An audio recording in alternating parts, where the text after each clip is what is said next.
이야기 시작 전 구독해 주시면 한 달 이내에 큰 돈이 들어올 수 있게 기도 올려드릴게요. 사랑합니다, 구독자님. 내 이름은 윤서 38. 결혼 10년 차 아이 하나 시어머니 한 분, 대출 여러 개. 아침마다 깨는 순서는 정해져 있다. 알람, 아이 울음, 시어머니 기침, 그리고 내 한숨. 오늘도 눈 뜨기 전에 귀부터 깼다.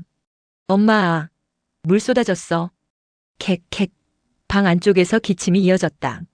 냄비에서 끓어넘치는 소리가 부엌에서 터졌다. 나는 이불을 걷으며 잠시 눈을 감았다. 이게 언제까지 계속될까?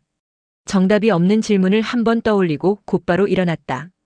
식탁에 앉은 아이가 물었다. 엄마, 오늘도 늦게 와? 늘 하던 질문, 늘 하던 대답. 응, 아마도. 아이 얼굴에 잠깐 실망이 스쳐 지나갔지만 금세 밥숟가락에 신경을 돌렸다. 시어머니는 밥그릇을 건드리다 말고 내 얼굴을 훑었다. 피곤해 보인다. 몸 챙겨라. 걱정인지 간섭인지 듣는 날마다 달라지는 문장. 오늘은 그냥 소리로만 지나갔다. 버스를 타고 출근하는 길 창밖 유리창에 내 얼굴이 어렴풋이 비쳤다. 메이크업 전인데도 이미 지워진 사람처럼 보였다. 그 옆으로 운동복 차림에 유모차를 끄는 여자, 커리어우먼처럼 보이는 여자, 머리 염색을 밝게 한 채 통화를 하는 여자들이 스쳐 지나갔다. 저 중에 하나가 내가 됐을 수도 있겠지. 20살 때 가수를 꿈꾸며 연습실 바닥에서 밤을 새우던 내 모습이 떠올랐다. 계약서 앞에서 돌아섰던 그날 이후 그 시간들은 내 인생에서 실수인지 희망인지 애매한 기억으로 남아있었다. 회사 건물 앞에 도착해서 출입증을 찍으려는데 휴대폰이 진동했다. 모르는 번호. 화면에는 짧은 문장 하나. 20살 겨울 계약서 앞에서 도망친 날이 기억나시나요? 나는 그대로 얼어붙었다. 가슴이 먼저 반응하고 그 다음이 머리였다. 스팸이겠지.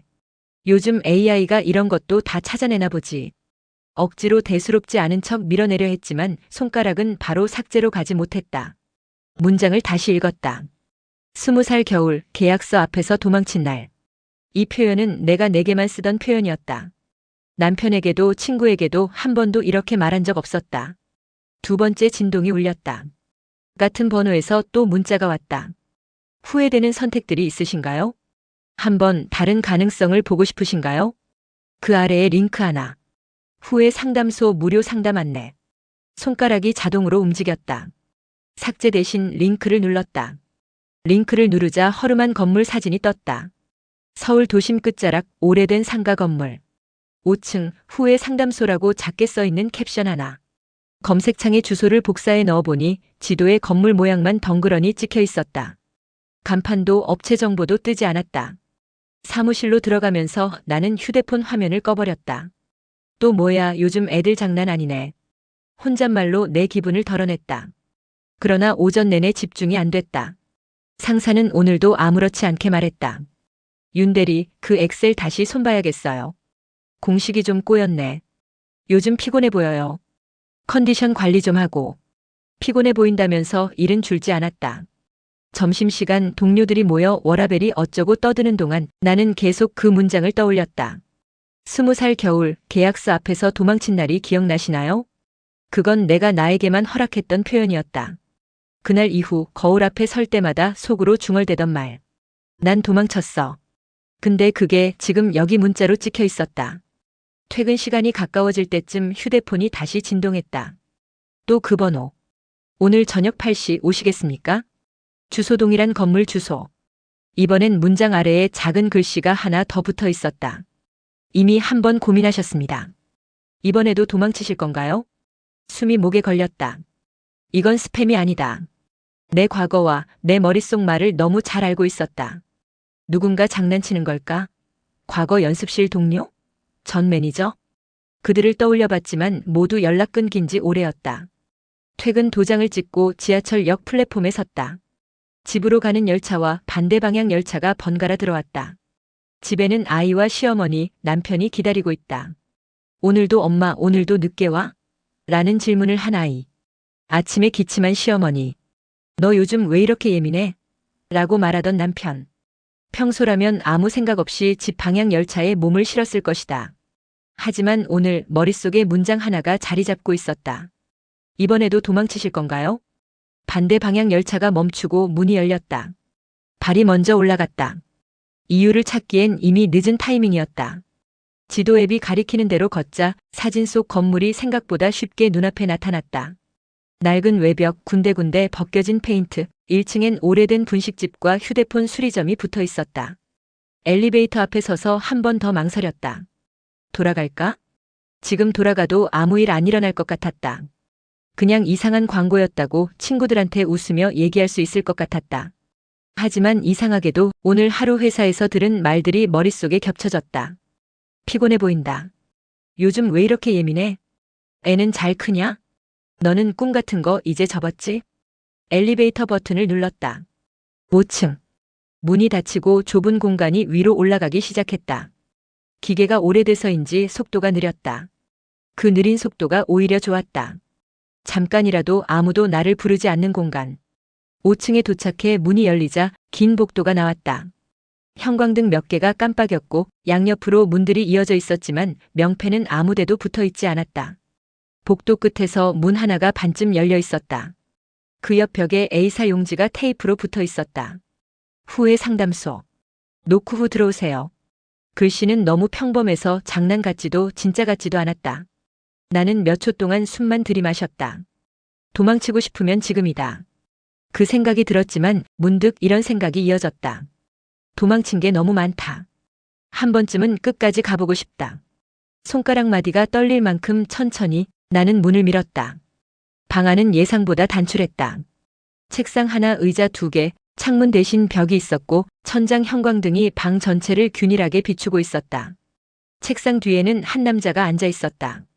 검은 셔츠, 단정한 자세, 얼굴은 어디서 본 적 있을 것 같은데 기억이 또렷하지 않았다. 눈빛은 상대를 뚫어지게 보는 대신 그냥 전체를 보는 사람 같았다. 내가 문을 닫자 그가 먼저 입을 열었다. 윤서 씨. 나는 체온이 한 번 더 떨어지는 느낌을 받았다. 점점이 박혀있던 의심들이 한꺼번에 움직였다. 제가 이름을 말했던가요? 내 목소리는 생각보다 작았다. 아니요. 그는 웃지도 않고 대답했다. 그래도 알고 있습니다. 그 답이 이상하게도 더 이상했다. 어떻게요? 그는 마치 준비된 대사를 읽는 사람처럼 짧고 정확하게 말했다. 20살 겨울 계약서 앞에서 도망친 사람이니까요. 그때 양쪽에 있던 화분까지 기억하는 걸 보니 당신 맞습니다. 숨이 멎는 줄 알았다. 연습실 양옆에 있던 화분. 한쪽은 시들고 있었고 한쪽은 유난히 푸르렀다. 나는 늘 속으로 중얼거렸다. 나는 어느 쪽일까? 그 이야기를 누구에게도 한 적이 없다. 남편에게도 친구에게도. 그날을 이야기할 때면 그냥 집안 사정 때문에 못했다고만 말해왔다. 앉으시죠. 그가 손으로 맞은편 의자를 가리켰다. 나는 조심스럽게 앉았다. 등을 끝까지 붙이지 못하고 언제든 일어나 도망칠 수 있는 각도로만 기대었다. 문자를 보냈던 사람인가요? 문자는 도구일 뿐입니다. 그는 차분히 말했다. 중요한 건 당신이 그 문자를 보고 여기까지 왔다는 사실이죠. 후회되는 선택이 있으신가요? 그가 묻는 순간 문자에 있던 문장이 그대로 방 안에 떠올랐다. 나는 잠시 입을 다물고 있었다. 없다고 말하면 그냥 돌려보낼 것 같은 눈빛. 있다고 말하면 무언가를 시작할 것 같은 분위기. 결국 입이 먼저 움직였다. 있어요. 좋습니다. 그는 고개를 살짝 끄덕였다. 그러면 가장 먼저 떠오르는 그 선택. 그때 다른 길을 택했다면 하고 생각해본 그 순간을 떠올려보죠. 나는 눈을 감았다. 습한 공기, 스피커 소리, 땀 냄새. 그리고 계약서. 그 모든 게 다시 손에 잡힐 것처럼 다가왔다. 눈을 떴을 때 나는 분명 의자에 앉아 있었는데 보이는 풍경은 완전히 달라져 있었다. 바닥은 거칠고 벽에는 땀 자국이 군데군데 묻어 있었다. 커다란 거울에는 발자국이 남아 있었고 스피커에서는 낡은 음질의 댄스 음악이 새어나왔다. 지하 연습실. 20살의 겨울. 거울 속에는 젖은 머리카락과 빨간 트레이닝복을 입은 내가 있었다. 숨이 가빴고 볼은 달아올라 있었다. 하지만 눈빛은 지금보다 훨씬 살아있었다. 테이블 위에는 계약서 한 장이 놓여 있었다. 전속 계약서라는 굵은 글씨, 그 아래 작은 글씨들, 맨 끝 줄에는 내 이름이 인쇄된 칸. 20살의 나는 펜을 쥔 채 그 칸 위에 선을 긋기도 전에 멈춰 서 있었다. 이 사인 한 번으로 모든 게 바뀔 수도 있다. 아니, 아무것도 안 바뀔 수도 있다. 결국 안 썼죠. 등골이 서늘해졌다. 내 등 뒤에서 들려온 목소리. 돌아보니 내 또래지만 조금 더 성숙해 보이는 여자가 서 있었다. 단정하게 묶은 머리, 세련된 옷차림, 화장이 자연스러워서 오히려 더 선명해 보였다. 무엇보다도 그녀의 얼굴은 내 얼굴과 너무 닮아 있었다. 당신 누구야? 그녀는 어깨를 살짝 올리며 대답했다. 당신이 될 수도 있었던 사람. 기괴한 농담 같았지만 그 말은 이상하게도 설득력이 있었다. 그녀가 아니라고 말하기엔 그녀의 표정과 눈빛이 너무나 익숙했다. 사인했으면 어떻게 됐을까 수백 번은 생각했을 거잖아. 그녀가 말했다. 그래서 난 그 상상의 끝에 서 있는 버전인 거고. 그래서 행복해? 나는 직설적으로 물었다. 그녀는 잠시 생각하더니 고개를 약간 비틀며 답했다. 행복했을 때도 있었고 아닌 때도 있었지. 대신 한 가지는 확실해. 뭐? 집에 돌아가면 아무도 날 기다리지 않아. 그 말이 끝나는 순간 연습실 풍경이 서서히 흐려졌다. 다시 형광등 빛이 시야를 채우고 책상과 의자, 창문 없는 벽이 자리 잡았다. 나는 상담실로 돌아와 있었다. 그런데 이상하게도 가슴 깊은 곳 어딘가에 무대 위에 조명 열기가 아직 남아 있었다. 방금 그건 뭐였죠? 내 목소리는 낯설 정도로 쉰 소리가 났다. 기억입니다. 상담사가 말했다. 그건 상상이에요. 나는 곧바로 부정했다. 난 계약서에 사인 안 했고 무대에도 안 섰어요. 그렇죠. 그는 고개를 끄덕였다. 그럼에도 불구하고 당신은 그 장면을 수없이 떠올렸겠죠. 사인했더라면? 조금만 더 버텼더라면? 집안 사정 핑계 대지 않고 밀어붙였더라면? 그가 말하는 문장들은 내가 밤마다 내 머릿속에 틀어놓던 영상과 똑같았다. 상상은 반복될수록 기억과 비슷해집니다. 그가 말했다. 그럼 그게 뭐가 달라요? 나는 반발했다. 결국 안 한 건 안 한 거죠. 그는 내 눈을 바라보며 조용히 물었다. 그렇다면 왜 지금까지도 그때를 도망쳤다고 표현하시나요? 숨이 멎었다. 그 표현은 문자에도 지금 그의 말에도 들어있었다. 도망쳤다. 나는 그렇게 생각해왔다. 하지만 누구에게도 말한 적은 없었다. 선택하지 않은 삶은 우리를 평가합니다. 그는 낮게 말했다. 너는 나를 버렸다고 속삭이기도 하고 내가 더 나았을 거야 라고 유혹하기도 하죠. 나는 아무 말도 할 수 없었다. 윤서 씨. 그가 내 이름을 불렀다. 중요한 건 그 상상 속의 다른 당신이 지금 당신을 어떻게 보고 있느냐입니다. 그 말이 머릿속에서 오래 머물렀다. 내가 도망쳤다고 말하던 그날이 나를 도망자라고 부르고 있는 건 아니었을까? 상담실을 나와 건물 밖으로 나왔을 때 밤 공기가 유난히 차갑게 느껴졌다. 하지만 집으로 안 가면 안 되는 삶이 기다리고 있었다. 아이를 재워야 했고 약을 챙겨드려야 했고 내일 아침도 살아야 했다. 그 모든 것이 갑자기 버거우면서도 이상하게 소중하게 느껴지기 시작했다. 다음 날 아침 회사 복도에서 커피를 뽑고 있을 때였다. 뒤에서 누군가 내 이름을 불렀다. 윤서 씨. 어제 상담실에서 들은 그 목소리가 떠올라 나는 반사적으로 어깨를 굳혔다. 천천히 돌아보니 정장 차림의 남자가 서 있었다. 사원증을 달고 있었지만 본 적 없는 얼굴이었다. 어제는 인사도 못 드렸네요. 그가 자연스럽게 말했다. 여기서 일하신 지는 꽤 됐죠? 네, 그런데 죄송한데 우리 언제 뵀었죠? 남자는 대수롭지 않게 웃었다. 무대에서요.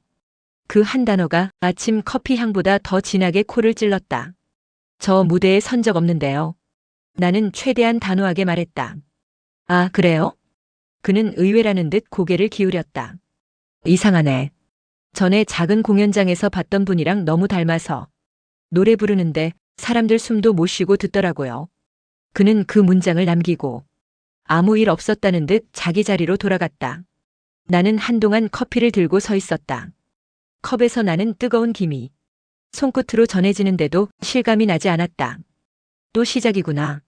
상담실에서 들은 말이 떠올랐다. 상상은 반복될수록 기억과 비슷해진다. 근데 이건 내 상상이 아니었다. 다른 사람 입에서 나온 기억이었다. 그날 저녁 결국 나는 그 얘기를 꺼내지 않고는 못 배겼다. 식탁에 앉아 밥을 먹다가 숟가락을 내려놓고 말했다. 오늘 회사에서 어떤 사람이 나를 공연장에서 본 적 있다고 하더라. 남편이 김을 짚다가 멈췄다. 아, 그 얘기. 그는 자연스럽게 말했다. 예전에도 있었잖아. 사람들이 알아보는 거. 뭐가? 연습생 때 무대 섰을 때 말이야. 남편은 너무 당연한 것처럼 말을 이었다. 몇 번 공연했었잖아. 나도 한 번 봤는데? 나는 놀란 눈으로 남편을 봤다. 나 연습생 때 무대 안 섰어. 야. 그는 웃다가 내 표정을 보고 웃음을 거뒀다. 진짜 기억 안 나? 조그만 공연장에서 노래했던 거. 그날 끝나고 집에 와서 울면서 말했잖아. 이 길이 맞는지 모르겠다고. 시어머니가 방에서 나와 물을 마시다 말고 끼어들었다. 그래, 그날 나한테도 얘기했잖니. 엄마, 나 너무 무섭다고. 사람들 앞에 서는 게 이렇게 힘든지 몰랐다고. 나는 입술을 깨물었다. 아이가 숟가락을 내려놓고 말했다. 엄마, 나도 들었는데. 엄마 옛날에 가수였다고. 식탁 위 공기가 딱딱하게 굳어갔다. 내 머릿속엔 계약서 앞에서 도망친 기억밖에 없는데 가족들은 이미 무대에 선 나를 기억하고 있었다. 둘 중 하나는 틀렸다. 그런데 지금 이 자리에서 틀린 사람은 나 혼자였다. 밤에 아이를 재운 뒤 나는 불 꺼진 거실에서 혼자 앉아 있었다. 내가 내 삶의 주인이라고 감히 말할 수 있을까? 며칠 뒤 회사 로비에서 퇴근을 준비하는데 다시 낯선 여자가 다가왔다. 정장 차림 서류 봉투를 들고 있었다. 윤서 씨. 이젠 놀라지도 않을 줄 알았는데 이름을 부르는 그 한 음절에 심장이 또 한 번 더 빨리 뛰었다. 저 아세요? 그럼요. 그녀는 태연한 표정으로 말했다. 무대 뒤에서 몇 번 봤는데요. 또 무대. 나는 숨을 들이켰다. 조명 안 맞아서 화내던 것도 봤고 음향 사고 났을 때 무대 안 내려가고 끝까지 버티던 것도 봤어요. 그날 이게 진짜 내가 살고 싶던 인생인지 모르겠다고 말하던 것도. 그녀의 묘사는 너무 구체적이었다. 내 상상 속에서만 존재하던 장면들이 완성된 기억처럼 흘러나오고 있었다. 저 진짜로 그런 적 없어요. 그녀는 고개를 살짝 기울이며 말했다. 기억이 없을 수는 있죠. 그렇다고 없었던 일이 되는 건 아니에요. 그녀가 들고 있던 봉투를 내게 건넸다. 이건 당신이 살았을 수도 있는 삶의 기록이에요. 볼지 말지는 당신이 선택하세요. 그녀가 떠난 뒤 나는 한동안 봉투를 들고 서 있었다. 열지 않으면 그냥 평범한 봉투일 뿐이었다. 하지만 열어보는 순간 나는 무엇인가를 인정해야 할 것 같았다. 그리고 나는 결국 봉투를 열었다. 사무실에 아무도 없는 시간 나는 책상 위에 봉투를 올려놓고 조심스럽게 테이프를 떼어냈다. 안에는 사진 몇 장과 포스터가 한 장 들어있었다. 첫 번째 사진. 작은 공연장.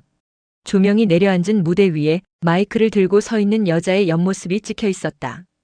턱선, 어깨 라인, 손가락 모양. 나는 한눈에 알아봤다. 나였다. 두 번째 사진.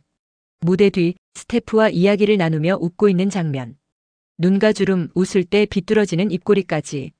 아주 선명하게 지금의 나와 겹쳤다. 마지막으로 포스터 한 장. YOUNSEO LIVE 단독 콘서트. 큰 글씨 아래 내 얼굴이 큼지막하게 인쇄되어 있었다. 날짜와 장소도 적혀 있었다. 그 날짜는 내가 아이를 낳고 산후 우울증으로 집 밖으로 나가지 않던 시기였다. 이건 말이 안 돼. 나는 속삭였다. 왜 말이 안 되죠? 등 뒤에서 들려온 목소리. 돌아보니 복도에서 만났던 그 남자가 사무실 문가에 서 있었다. 여긴 직원만 들어올 수 있는 곳인데요.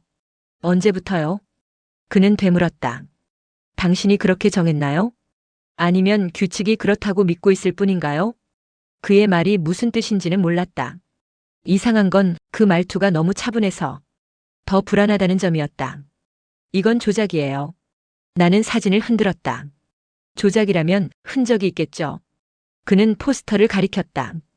인쇄소 디자이너 공연장 기록. 찾아보세요. 분명 어딘가에 남아있을 겁니다. 그럴 리가 없어요. 그날 나는 집에 있었어요. 그날 그가 조용히 말했다. 어딘가의 세계에서 당신은 무대에 있었습니다. 말도 안 되는 소리였다.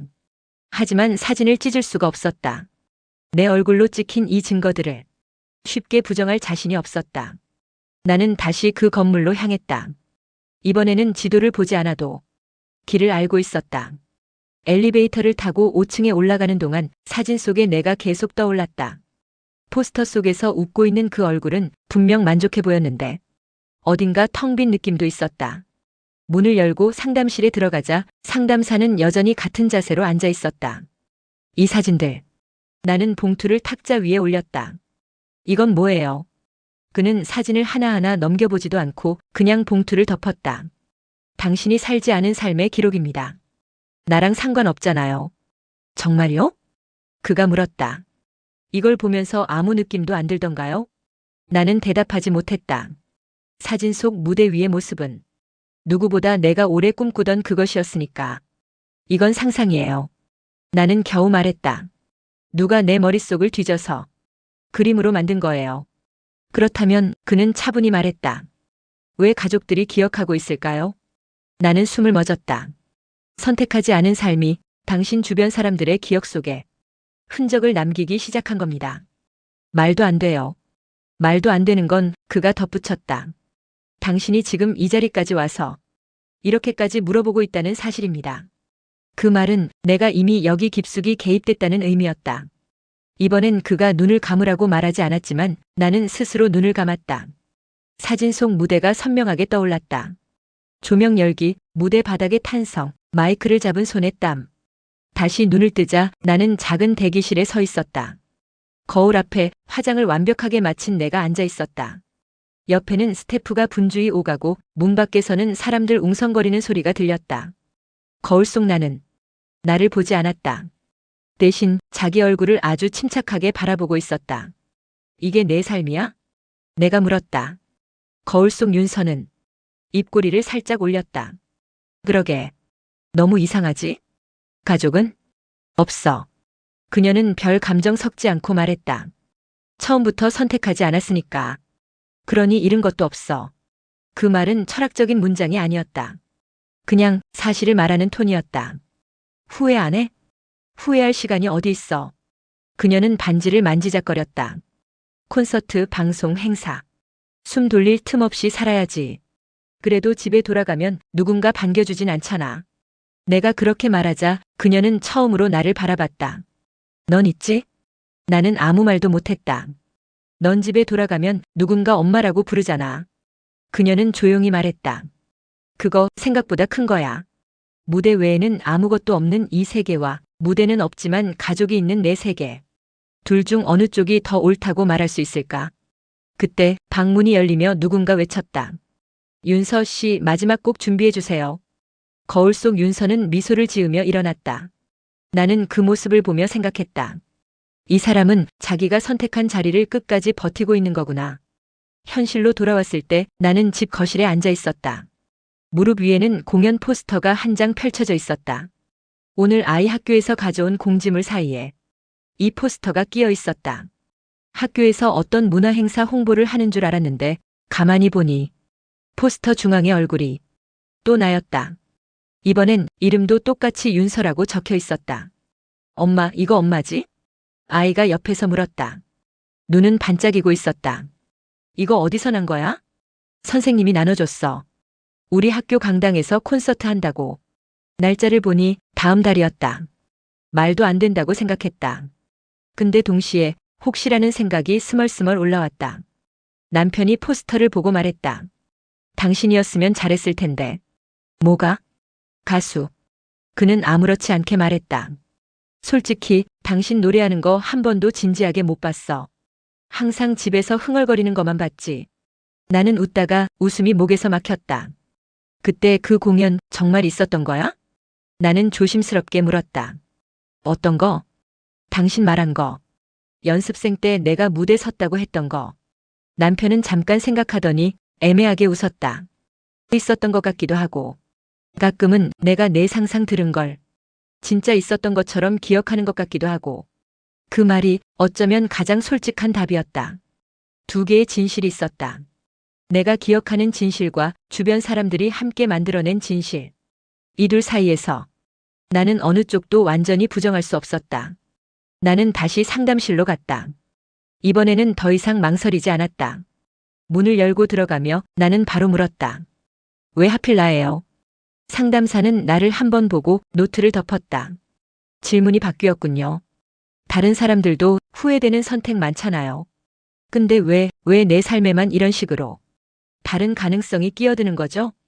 그는 손가락을 깍지 낀 채 말했다. 대부분의 사람들은 뒤를 돌아보지 않습니다. 근데 나는 돌아봤다. 네. 그가 말했다. 당신은 단지 후회한다 해서 멈추지 않고 다른 삶에선 어땠을까를 너무 구체적으로 오래 생각했습니다. 그 상상이 당신 삶의 일부가 되기에 충분할 만큼. 그래서 이런 식으로 나타난다. 그렇게 볼 수도 있겠죠. 그는 담담히 말했다. 하지만 중요한 건 이제부터입니다. 뭘 어떻게 하라는 건데요? 당신이 선택하지 않은 삶이 당신을 공격하도록 둘 것인지 아니면 그 살뜰까지도 나의 일부라고 받아들일 것인지. 그는 내 눈을 똑바로 보며 말했다. 지금의 삶을 인정하려면 버린 길들에 대해서도 언젠가는 화해를 해야 합니다. 나는 처음으로 이 상담이 어쩌면 끝날 수 있는 길에 대해 생각했다. 그날 나는 처음으로 그가 말하기 전에 스스로 눈을 감았다. 어둠 속에 여러 개의 문이 떠올랐다. 문마다 작은 표지판이 붙어 있었다. 무명 가수, 해외 생활, 미혼, 부모와 동거. 나는 하나씩 문을 열어봤다. 무명 가수의 방에서는 작은 바 무대에서 노래하는 내가 있었다. 관객은 몇 명 없었고 박수도 뜸했다. 하지만 나는 무언가를 포기하지 않은 얼굴이었다. 해외 생활의 방에서는 혼자 공항을 떠도는 내가 있었다. 사진은 많았지만 돌아갈 집은 없었다. 부모와 동거하는 방에서는 늙어가는 부모님 곁에서 효도하는 딸의 역할을 하는 내가 있었다. 결혼도 아이도 없었다.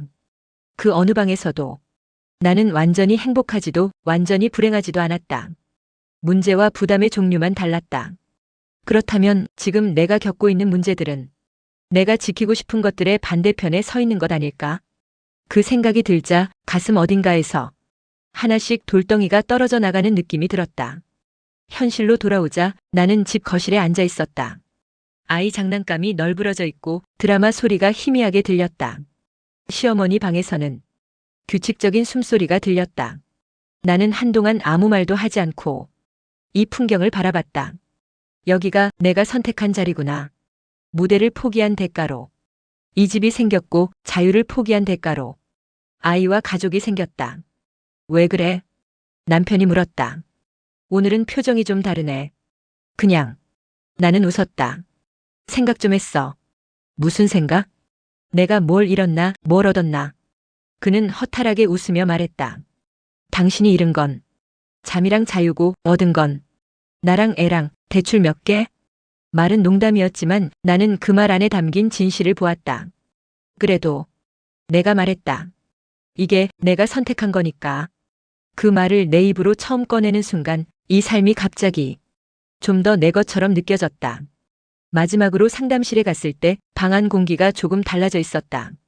책상 뒤에 앉은 상담사 옆에 서너 명의 사람들이 서 있었다. 무대 위에 나, 비행기를 타고 떠도는 나, 아직도 부모님 집에 사는 나. 그들은 다 내 얼굴을 하고 있었다. 마지막 시간입니다. 상담사가 말했다. 나는 그들을 한 명씩 바라봤다. 그리고 말했다. 미안해. 무대 위에 내가 가볍게 웃었다.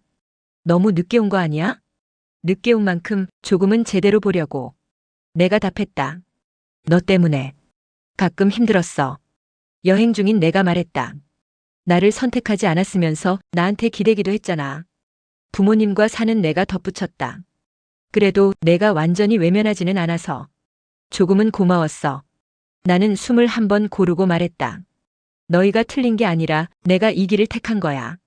그냥 그뿐이야. 그 순간 그들의 얼굴에서 미묘하게 긴장이 풀리는 게 느껴졌다. 그래. 무대 위에 내가 말했다. 그렇게 인정하면 우린 괜찮아. 그들은 서서히 희미해졌다. 공기 속에 흩어지면서도 어딘가에서 여전히 나를 응원하는 느낌을 남겼다. 몇 달 뒤 아이 학교에서 학부모 참여 문화 행사가 열렸다. 음악 특기를 가진 부모가 있으면 나와서 한 곡씩 불러달라는 요청이 있었다. 나는 고민 끝에 손을 들었다. 작은 강당, 낡은 마이크, 아이들 떠드는 소리, 선생님들의 수군거림. 어느 것도 멋있지 않았다. 하지만 마이크를 쥔 순간 나는 20살 때 상상했던 그 느낌을 조금은 떠올릴 수 있었다. 노래를 부르는 동안 나는 무대 위에 나와 집안의 나, 여러 가지 가능성의 나를 한꺼번에 떠올렸다. 곡이 끝나고 박수가 났다. 크지 않은 소리였지만 온몸으로 받아들일 수 있을 정도로 따뜻했다. 앞줄에서 아이가 두 손을 머리 위로 흔들며 외쳤다. 우리 엄마야. 그 한마디가 어떤 상상 속 콘서트보다 더 큰 의미로 다가왔다. 문득 그 건물이 떠올라 오랜만에 다시 찾아가 봤다. 주소는 그대로였다. 하지만 5층에는 새로 생긴 영어 학원 간판이 걸려 있었다. 엘리베이터를 타고 올라가 5층 복도에 서보니 내가 알던 그 문 대신 파란색 페인트로 칠해진 유리문이 있었고 안에서는 아이들 목소리가 들렸다. A 사용지에 후에 상담소라고 붙어있던 벽에는 이제 학원 스케줄이 적힌 안내장이 붙어 있었다. 언젠가부터였을까? 상담소가 사라진 건 실제로 없어져서일까? 아니면 내가 더 이상 그곳을 필요로 하지 않아서일까? 둘 중 어느 쪽이든 이제 상관없었다. 엘리베이터를 타고 내려오면서 나는 문득 이런 생각이 들었다. 후회는 여전히 남아있겠지. 하지만 그 후회와 함께 내가 선택한 삶도 같이 남아있는 거니까. 밤, 아이를 재우고 시어머니 방 문을 살짝 열어 숨소리를 확인하고 부엌 싱크대에 그릇을 포개 두고 나서 나는 거실 소파에 앉았다. 하루가 끝날 때마다 내가 잘 살고 있는 걸까라는 질문이 떠오르지만 이젠 조금 다른 말이 함께 붙는다. 그래도 이건 내가 선택한 삶이다. 휴대폰 화면을 켜보니 문자 맨 아래에 언제 받았는지 모르는 문자가 하나 남아 있었다. 후회되는 선택들이 있으신가요? 그래도 괜찮습니다. 당신은 오늘도 무언가를 선택하고 있으니까요.